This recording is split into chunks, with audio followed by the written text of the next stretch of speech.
pessoal, sejam bem-vindos a mais uma videoaula da disciplina Estatística Aplicada à Administração. Eu sou o Paulo Henrique, professor da disciplina. Bom, na aula de hoje nós vamos fazer alguns exercícios, resolver alguns exercícios que já estão no AVA para vocês. Essa lista de exercícios é para vocês prepararem para a primeira avaliação da disciplina.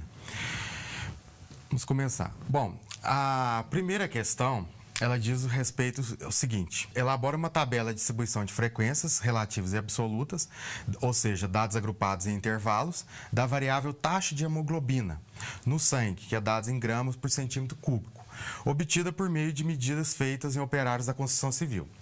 Bom, então, nós temos aqui os valores observados. Então, a gente perceba que esses valores aqui, eles já estão ordenados. Ou seja, eu tenho do menor valor, que é 11,1, até o maior valor, que é 14,1. Bom, a primeira coisa que a gente tem que fazer é ordenar esses dados, ou seja, no rol. Mas perceba que no nosso caso aqui, eles já estão ordenados. Então, para a gente construir uma tabela de distribuição de frequências, a ideia é o seguinte: é ordenarmos os dados, ou seja, a gente pode colocar do menor valor observado até o maior valor observado, isso é chamado de rol. Porque uma vez que a gente obtém o rol, fica muito mais fácil de trabalhar, porque aí nós obtemos a amplitude total e também colocamos os dados ordenados em classes, tá bom? Então, vamos ver como que faz esse procedimento aqui. Então, esses são os nossos dados observados, tá? Então, a primeira coisa que a gente vai fazer, essa já está numa videoaula, que a gente já fez anteriormente, e também está na apostila, que é encontrarmos o número de classes. O número de classes é o K. Como é que a gente encontra o número de classe?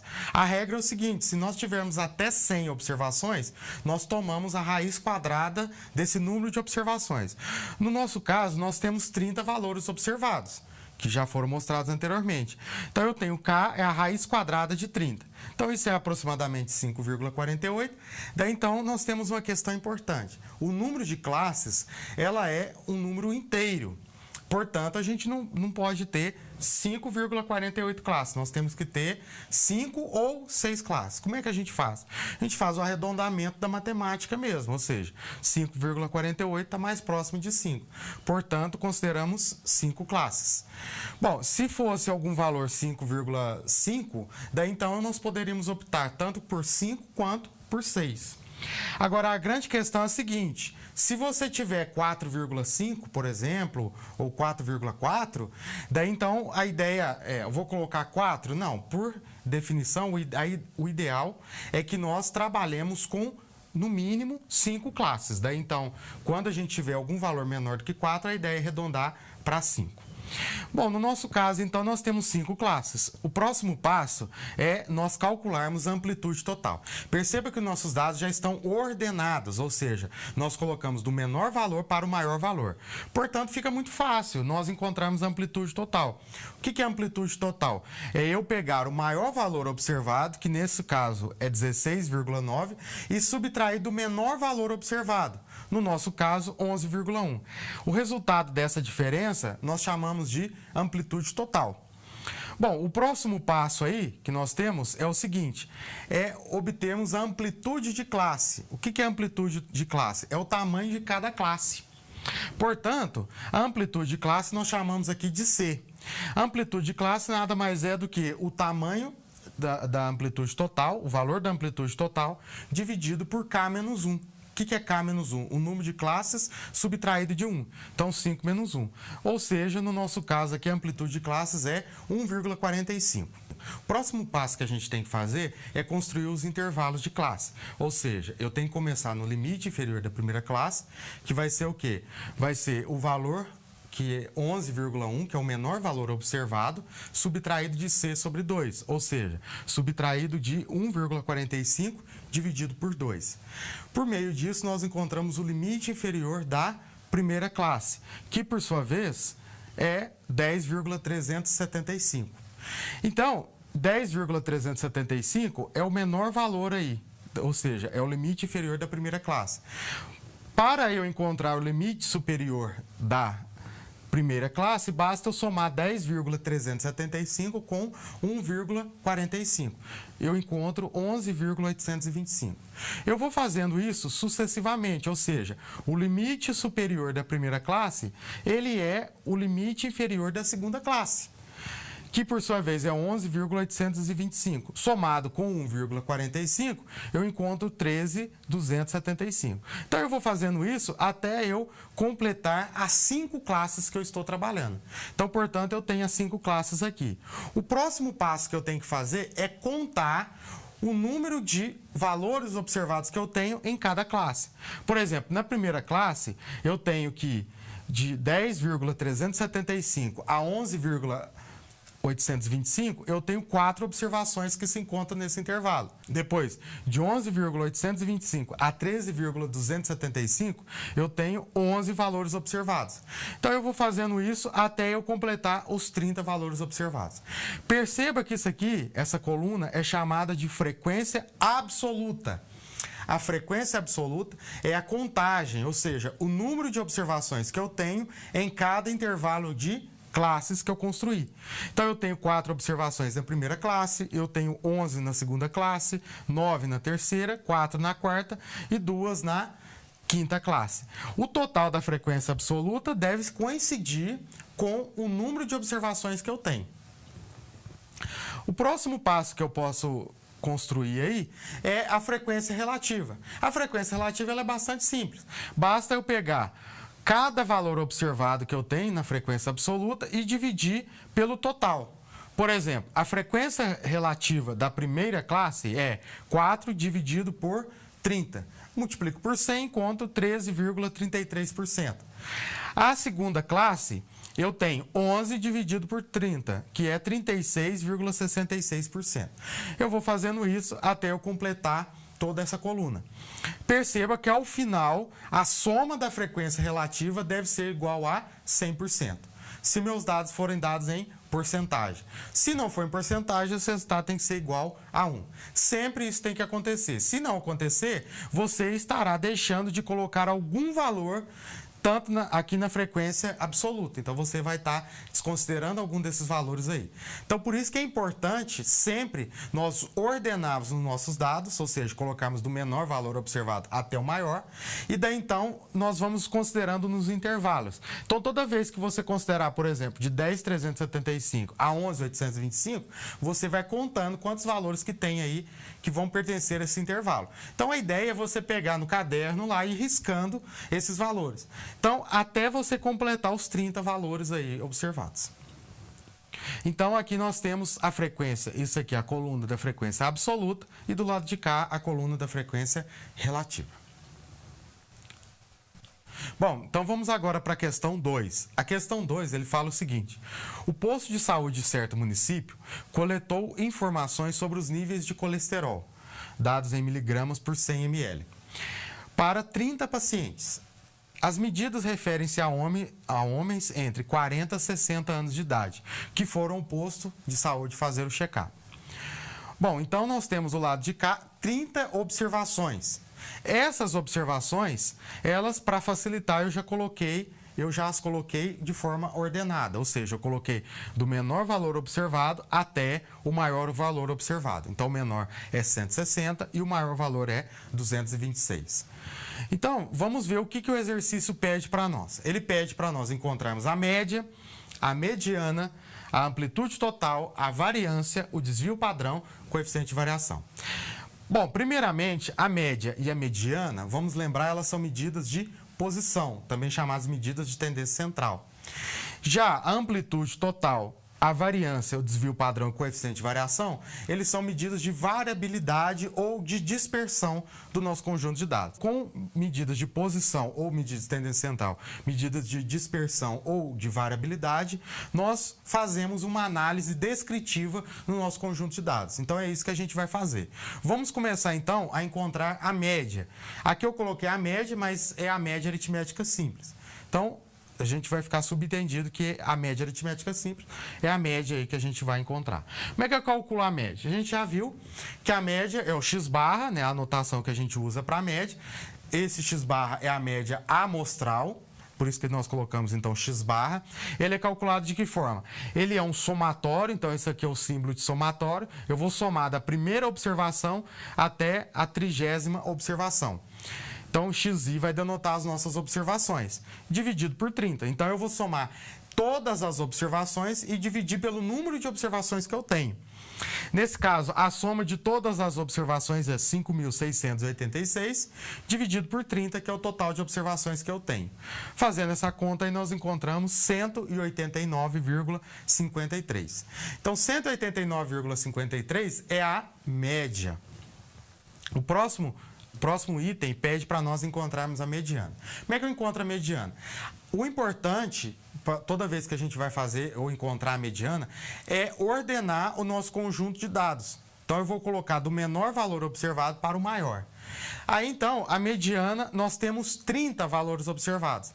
Lembre-se lá, quando nós temos um número de observações que é par, o que a gente faz para encontrar a mediana? A gente soma 30 mais 1 dividido por 2. Então, 30 mais 1 dividido por 2, nós vamos encontrar 15,5. Bom, 15,5 indica que a nossa mediana ela está entre a 15ª posição e a 16ª posição. Portanto, eu vou lá no meu conjunto de dados observados e vou pegar qual é o valor que se encontra na 15ª posição. É o 185. E qual é o valor que se encontra na 16ª posição? É o 186. Então, confiram lá no exercício de vocês esses valores aí, 185 e 186. Somo esses dois e divido por 2. Então, esse valor aí é 185,5. Percebam que, nesse caso, a mediana ela não faz parte do nosso conjunto de dados observados, porque a gente não tem essa observação lá, 185,5. Lembre-se que a mediana também ela é o quê?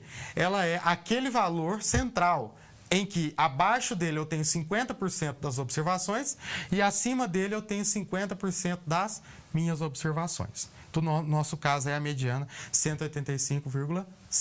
Se o nosso conjunto de dados for um número ímpar, a mediana vai ser aquele valor que está na posição central. Portanto, quando nós temos o número de observações, que é um número ímpar, esse valor que vai ocupar a posição central é a mediana. A mediana vai pertencer ao nosso conjunto de dados observados. O próximo item é encontrarmos a amplitude total. A amplitude total ela é bastante simples, uma vez que você está com seus dados observados em rol, né? Então, nós pegamos o maior valor observado e subtraímos do menor valor observado. Então, esse valor aí é 66, a amplitude total. Essa amplitude total ela dá um grau de, como o próprio nome diz, né, da amplitude ou da dispersão, variabilidade total das nossas observações. A próxima medida aí que nós vamos trabalhar, que é a medida de dispersão, que é a variância, a notação aqui, lembrando da variância S2 ou S quadrado, ela é o somatório, né, de cada observação subtraído da sua respectiva média, esse valor ao quadrado, dividido por n menos 1, ou seja, por 30 menos 1. Então, o que eu vou fazer? Eu vou pegar lá, por exemplo, a minha primeira observação, 160, vou subtrair da média, que é 189,56, e esse valor eu elevo ao quadrado.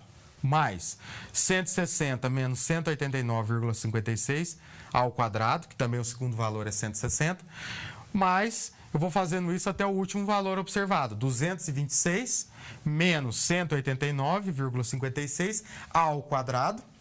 E daí, essa soma toda eu divido por 29. Desse resultado, eu encontro 406,25. Então, 406,25 é a nossa variância. Lembrando aqui, é a variância amostral. Por isso que a gente divide por n-1. O próximo que nós temos aqui é encontrarmos o desvio padrão. O desvio padrão nada mais é do que eu extrair a raiz quadrada da variância. Então, o desvio padrão é o S, que a gente coloca aqui, é a raiz quadrada do somatório de igual a 1 até n, ou seja, eu estou somando da primeira observação até a 30ª observação, da primeira até a última observação. Então, eu estou somando isso aí, xi menos x barra, isso ao quadrado, né, dividido por 30 menos 1. Então, extrai a raiz quadrada disso, ou seja, raiz quadrada de 406,25. Esse resultado eu encontro que é 20,15. Então, 20,15 é o desvio padrão. Quanto maior for o desvio padrão, maior será a variabilidade do meu conjunto de observações ao respeito de sua média. Bom, a próxima medida aí que nós temos é o coeficiente de variação. Lembrando, o coeficiente de variação é o quê? É o S dividido por x barra. O S, ele é o desvio padrão, amostral. O x barra, a média amostral. Vezes 100, se eu quiser esse resultado em porcentagem. Portanto, o S nosso é quem? O desvio padrão é 20,15 dividido pela média. O x barra, que é 189,53. Multiplico isso por 100, eu encontro 10,63%. Perceba que o coeficiente de variação, ele é um valor adimensional, ou seja, ele não tem unidade de medida. Então, ele é um valor dado em porcentagem. O interessante do coeficiente de variação é que você pode comparar duas coisas, né, que não têm a mesma unidade de medida, porque esse valor vai ser dado em porcentagem. E quanto maior for esse valor, maior será a variabilidade entre essas observações. Próximo exercício, questão 3. Considerando a questão 2, o que aconteceria com a média, a variância e o desvio padrão se somarmos 10 a todas as observações? Então, o que esse exercício quer? Ele quer saber o seguinte: o que acontece se eu pegar cada observação que eu tenho e somar 10? Então, por exemplo, a primeira lá era 160. 160 mais 10, 170. Então, eu vou fazendo isso até a última observação, 226, somado com 10, 236. Então, a minha pergunta é, o que vai acontecer com a média? Será que ela vai aumentar? Será que ela vai dobrar? Será que ela vai multiplicar por 10? Então, o que acontece com a média, com a variância e o desvio padrão, uma vez que a gente soma 10 a cada uma das observações? Então, vamos ver o seguinte. Se eu, então, pegar a média, o x barra, né, a média amostral, então isso aí é o somatório de igual a 1 até 30, xi mais 10. Então, eu vou somar cada observação minha a 10, né, e vou dividir esse total aqui tudo por 30. Então, esse valor aí é a mesma coisa de nós somarmos 5.886 mais 300. Por que mais 300? Porque se eu tenho 30 observações, eu vou somar 10 em cada observação. Ou seja, no final eu vou somar 300, valor de 300. Então, fazendo essa conta, aí nós encontramos 199,53.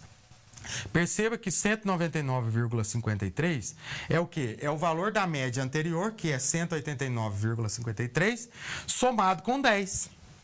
Então, quando eu somo 10 a todas as minhas observações, a minha média ao final vai ser a média anterior somado com 10. Ou seja, 189,53 mais 10, 199,53.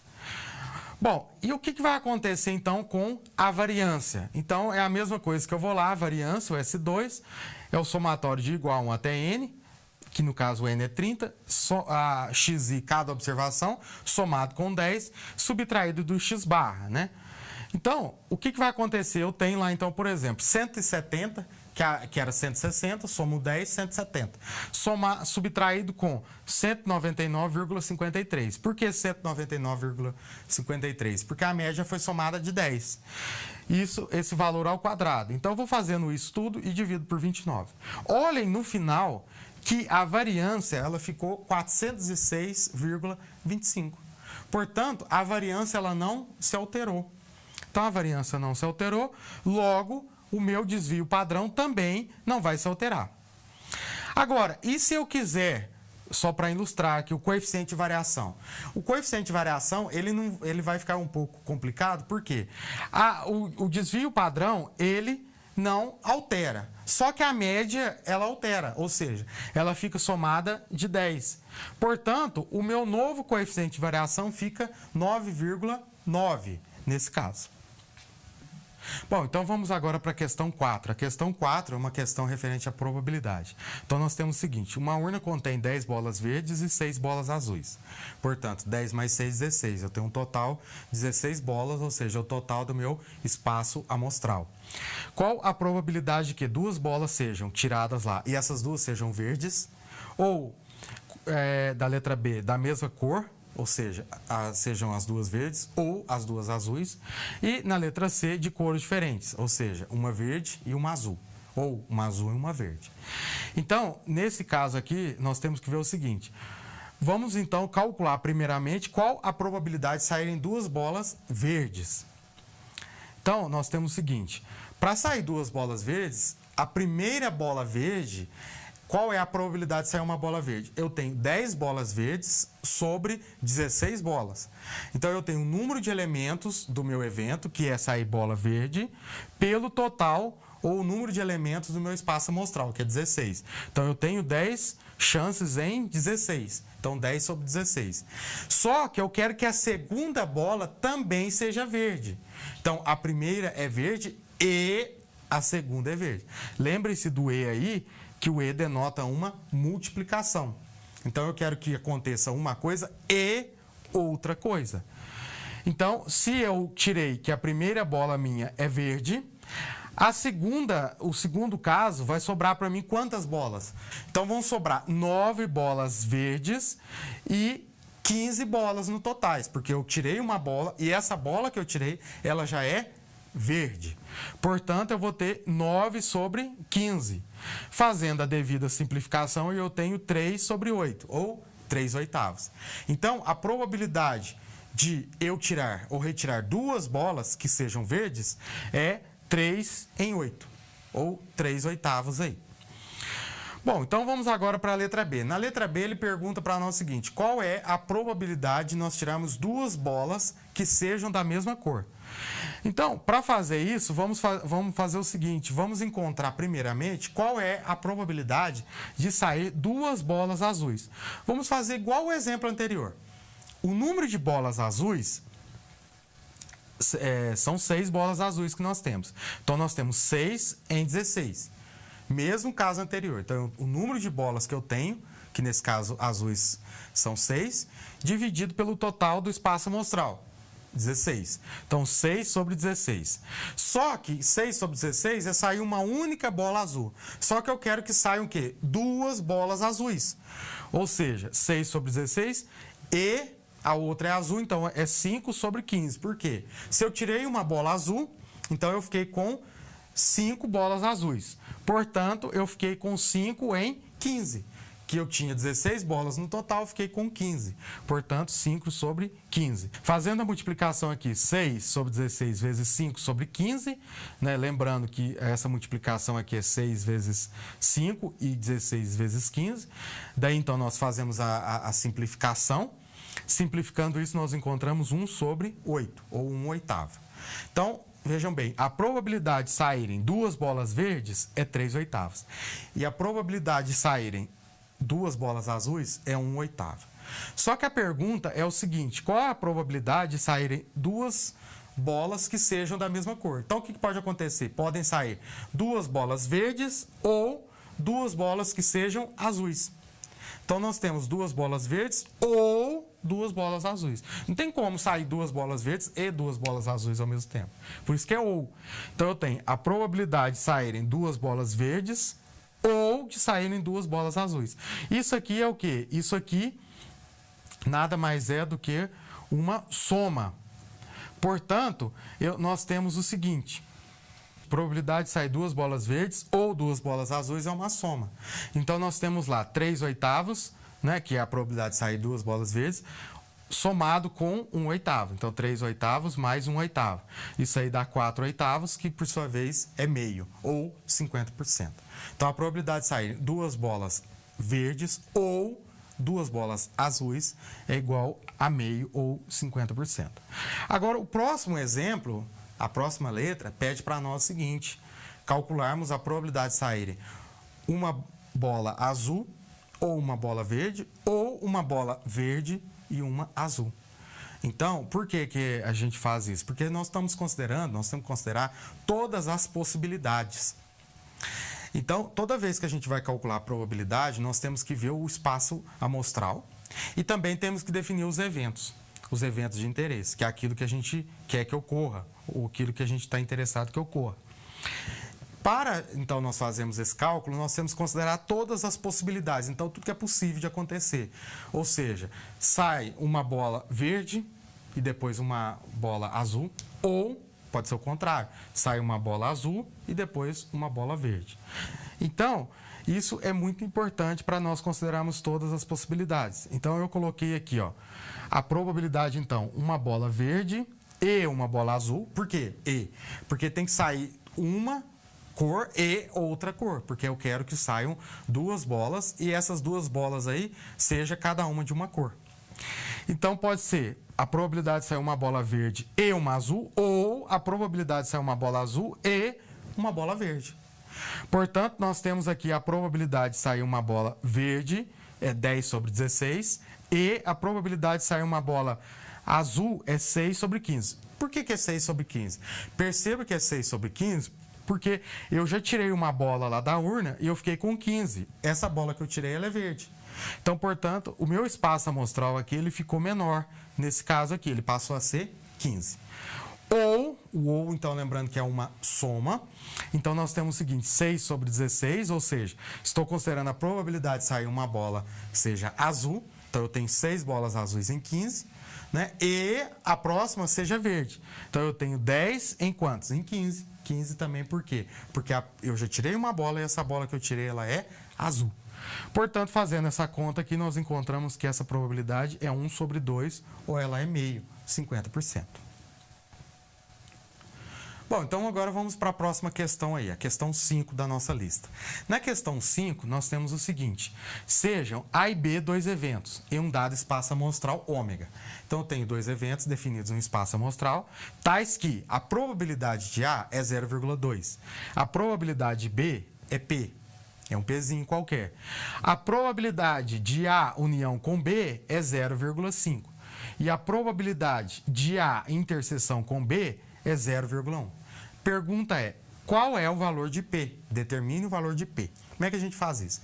Temos que lembrar, lá da parte que a gente já viu, de probabilidade da união. Como é que é a probabilidade da união dos eventos? A probabilidade de A união com B é o quê? É a probabilidade que A ocorra ou a probabilidade que B ocorra. Só que quando A ocorre e B ocorre, pode ser que A e B tenham elementos incomuns. Portanto, nós temos que extrair a interseção com B. Então, a probabilidade da união de A com B é a probabilidade de A mais a probabilidade de B, subtraído de A interseção com B. Lembre-se que, nesse nosso exemplo, nós temos que a probabilidade de A interseção com B é 0,1. Portanto, é diferente de zero. Se fosse igual a zero, nós diríamos que o A e B não possuem elementos em comum. Portanto, nós diríamos que A e B seriam eventos disjuntos. Mas não é o nosso caso, então basta eu simplesmente utilizar a fórmula da união. Essa fórmula da união é como? Então, lembrando que A união com B é a probabilidade de A mais probabilidade de B, menos a probabilidade da interseção. Ou seja, nós temos que a probabilidade de A união com B é 0,5. Só a gente agora jogar nessa fórmula aí. A probabilidade de A é 0,2, foi dado para nós. A probabilidade de B é o P, que nós não sabemos, e a probabilidade da interseção é 0,1. Então, é menos aqui a probabilidade da interseção, que é 0,1. Fazendo essa conta aqui, nós encontramos 0,2 menos 0,1, 0,1, subtraio aqui com 0,5, 0,4. Então, portanto, o valor de P, que nesse caso é a probabilidade de B, vale 0,4. Próxima questão. Na próxima questão, nós temos o seguinte. Sejam, então, peças produzidas por uma máquina classificadas como defeituosas, recuperáveis ou perfeitas, com probabilidade 0,1, 0,2 e 0,7, respectivamente. Então, perceba que nós temos peças que têm defeito, peças que são recuperáveis e peças que são perfeitas, ou seja, sem quaisquer problemas.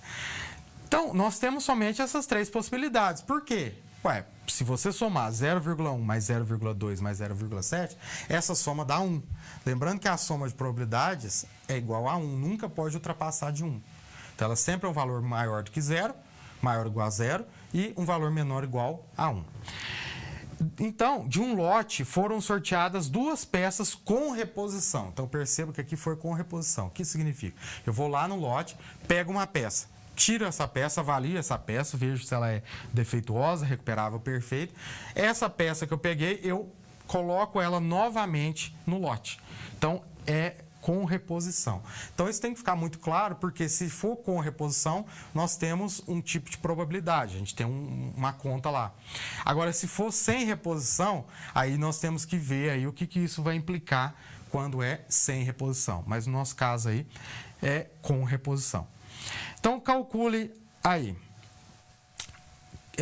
Primeiro, a probabilidade das 2 peças sejam defeituosas. Então, é parecido com aquele exemplo da bola. Então, eu vou tirar uma peça e depois tiro uma segunda peça. Essas 2 peças, eu tiro a primeira e a segunda. Elas são defeituosas. Então, a primeira é defeituosa e a segunda é defeituosa. Na letra B, nós temos o seguinte, pelo menos uma ser perfeita. Bom, aí nesse caso é importante que pelo menos uma ser perfeita indica o seguinte, você retira 2 peças. A primeira tem que ser perfeita, né? A segunda não precisa. Ou você tira a primeira, ela não é perfeita, mas a segunda deve ser perfeita. Ou o terceiro caso, a primeira é perfeita e a segunda é uma peça perfeita também. Então, pelo menos indica que no mínimo uma peça tem que ser perfeita.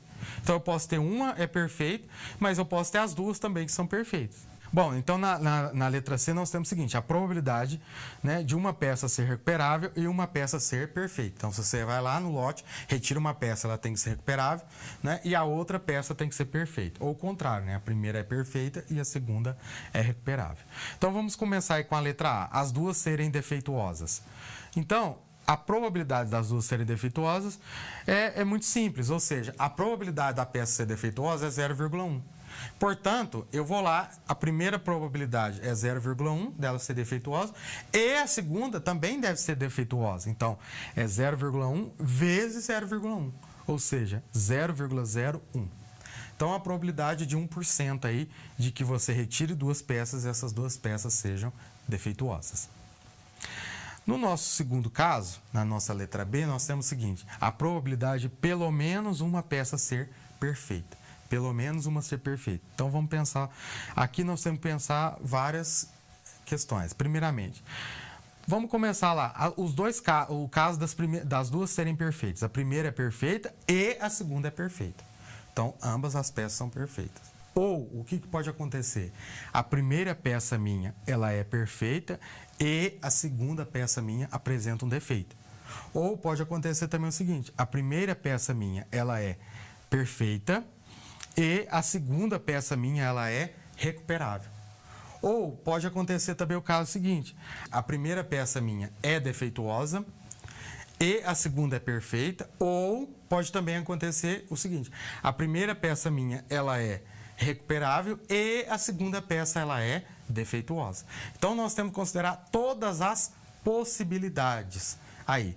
Então, fazendo toda essa conta aqui, nós encontramos o resultado de 0,91 ou 91%. Então, a probabilidade de que pelo menos uma peça seja perfeita, quando você retira 2 peças do lote, é igual a 91%. Bom, aí a nossa letra C fala o seguinte, qual a probabilidade de uma peça ser recuperável e uma peça ser perfeita? Então, a probabilidade de uma peça ser recuperável é 0,2. E a segunda peça, ela tem que ser perfeita. A probabilidade de ser perfeita é 0,7. Ou a primeira peça, ela é perfeita e a segunda é recuperável. 0,7 vezes 0,2. Nesse caso aqui, a questão da ordem não vai fazer diferença, porque nós estamos trabalhando com reposição.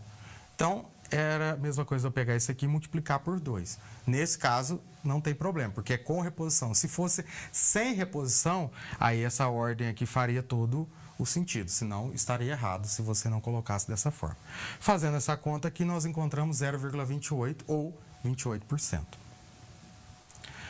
Bom, a questão 6 fala para nós o seguinte, se A e B são eventos independentes, com a probabilidade A igual a 0,2, a probabilidade B igual a 0,4, determine a probabilidade de A união com B.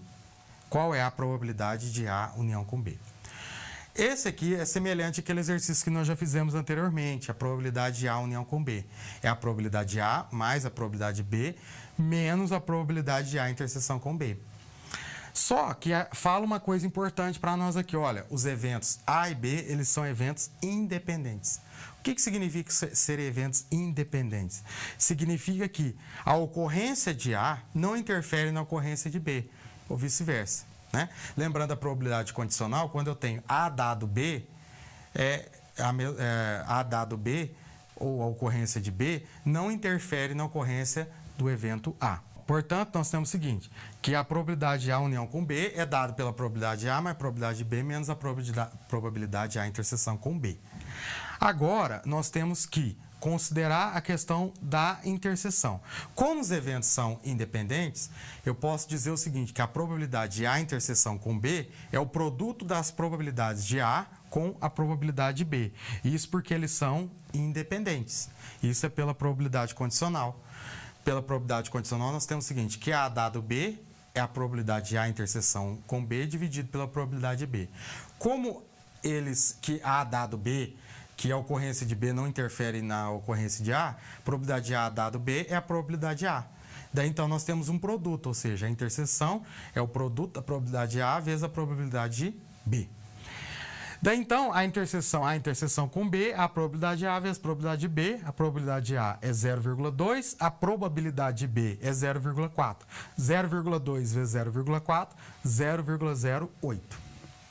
Então, 0,08 ou 8% é a probabilidade de A interseção com B. Agora, mas só que a gente não quer isso, nós queremos o quê? A probabilidade de A união com B. Então, vamos lá. Sabemos que a probabilidade de A união com B é a probabilidade de A mais a probabilidade de B menos a probabilidade de A interseção com B. Eu já sei quanto é a probabilidade de A, 0,2, sei quanto é a probabilidade de B, 0,4, e sei qual é a probabilidade da interseção de A com B. Então, 0,2 mais 0,4 subtrai aqui de 0,08, ou seja, 0,52. Então, tem que ficar claro isso, que eventos independentes, quando os eventos são independentes, a independência ela não implica que os eventos sejam disjuntos. Isso aí tem que ficar claro, porque às vezes nós achamos que pelo fato dos eventos serem independentes, a probabilidade da interseção entre eles é um conjunto vazio, mas nesse caso não é. Bom, a próxima questão 8, eu vou deixar para vocês fazerem, porque é uma questão semelhante à 7, que a gente acabou de ver aqui. Vamos agora, então, para a questão 9. A questão 9, ela fala o seguinte: um grupo de pessoas está classificado da seguinte forma, da seguinte maneira, né? Nós temos lá, então, homens e mulheres, e do lado de cá temos 3 profissões: professor, advogado e dentista. Então, nós temos lá os homens que são professores, são 60. Homens que são advogados, 80, e que são dentistas, 50. Mulheres que são professoras, 90, advogadas, 40 e dentista, 10. Então, defina que H seja homem, M mulher, P professor ou professora, né? A advogado ou advogada, D dentista. Calcule a probabilidade de que nós tenhamos um advogado, né, dado que ele seja homem. Então, lembrando, isso aqui é a probabilidade condicional, que seja um advogado, dado que seja homem. A primeira coisa que a gente tem que fazer aqui é ver qual que são os advogados e que são homens. Então, nós temos o seguinte: advogados, nós temos aqui no total 80 mais 40, 120. Só que desses que são homens, são apenas 80. Então, o que a gente tem aí? Nós temos, então, na probabilidade condicional, que a probabilidade de A dado H vai ser a probabilidade de A interseção com H, ou seja, que são 80 homens que são advogados, dividido pela probabilidade dele ser homem. Então, isso aí é a probabilidade condicional. Portanto, nós temos o seguinte: probabilidade de A dado H é a probabilidade de A interseção com H dividido pela probabilidade de H. Ou seja, a probabilidade de A interseção com H, ou seja, qual a probabilidade dele ser advogado, né? Esses 80 aí, no caso, eles são advogados. que A interseção com H, nós temos 80 advogados que são homens. Então, 80 sobre 350. Por que sobre 350? Porque é o número total de indivíduos que nós temos ali. Esse resultado dividido por 190 sobre 350, que é a probabilidade dele ser homem. Ou seja, nós temos 190 homens em 350 indivíduos. Portanto, fazendo essa conta aqui, nós encontramos 8 sobre 19, que é, então, a probabilidade de o indivíduo ser advogado, né, dado que ele seja homem. Então, uma probabilidade condicional.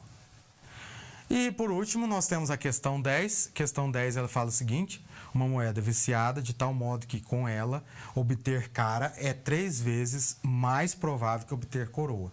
Então, ela é viciada, ela tem algum tipo de problema, né, e faz com que a probabilidade de sair cara é diferente da probabilidade de sair coroa. Pergunta aqui diz o seguinte: qual é a probabilidade de se conseguir cara em um único lançamento dessa moeda? Qual a probabilidade de se obter cara em um único lançamento dessa moeda? Então, vamos ver o seguinte: a primeira informação que a gente tem, a informação que nós temos é que a probabilidade de sair cara é 3 vezes a probabilidade de nós obtermos coroa. Então, a probabilidade de sair cara é 3 vezes a probabilidade de obter-se coroa. Portanto, nós temos que, sabemos, né, que a probabilidade de cara mais a probabilidade de obter de coroa, isso aí tem que ser igual a 1.